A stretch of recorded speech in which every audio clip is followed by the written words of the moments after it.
To start about talking holocracy, well, holocracy is a system of rules where everyone plays a dynamic role.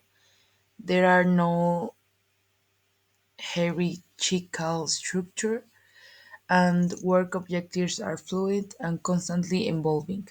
The system relies on individual autonomy, empowering each person to make decisions and to know or decide what actions to take that will help to accomplish their goal about their role, also without enroaching on the responsibilities of others' roles, because here you are the individual that have to take like him him or her own role and play with it and do like the things or actions that will help you to be 100% good and go to the objectives.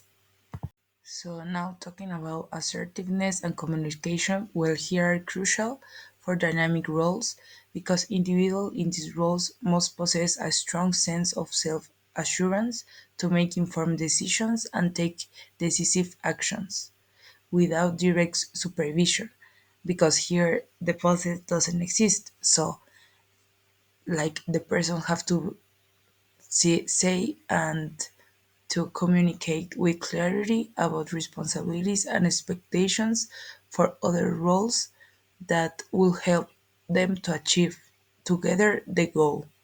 Also, the effective communication is important because team members must articulate their needs and expectations clearly to ensure the smooth collaboration between roles. Well, about making decisions like a team, I think first of all, the decision to make this transition about how does the system works is a team decision because all of the members of the organization will need to work together to accomplish the transition to the new system. Also, this approach extends to daily operations where the team members collaborate to define and support roles that contribute to shared goals. While individuals make independent decisions, these choices ultimately benefit the entire organization.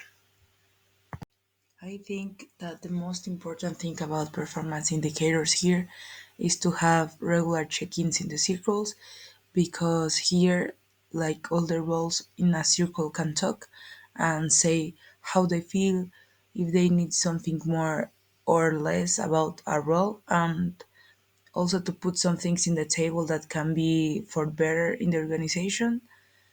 Also, I think that the responsibilities have to like change like dynamically, so always they have like in this period I have these like objectives, but in 2 months they will change, and I know that the people are seeing how in 2 months they will change. So not always the same because also in work all the time is changing the things and objectives. So I think that two are very important. In Sapo's culture, where the video said that it changed because the people are now like participating more, but also many people were a little bit scared that they will not be like more opportunity to grow in the company. So I think that that is one of the consequences that maybe this system will take. But also it says like we are now more innovative and more creative about how to help our customers.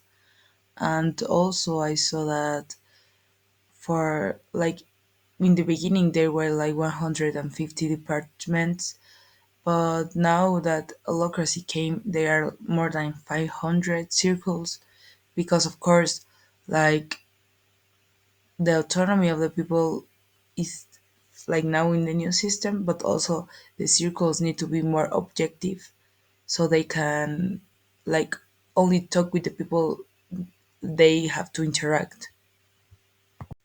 I think to implement holocracy in a family business, first of all, I will start with a small team to test the new system and provide the necessary training.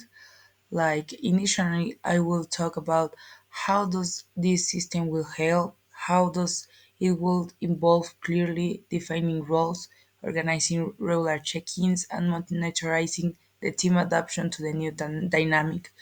Because I think like starting small is clever because if I see how can I do it better with bigger teams, first of all I have to understand how the dynamic will like start working with a small group.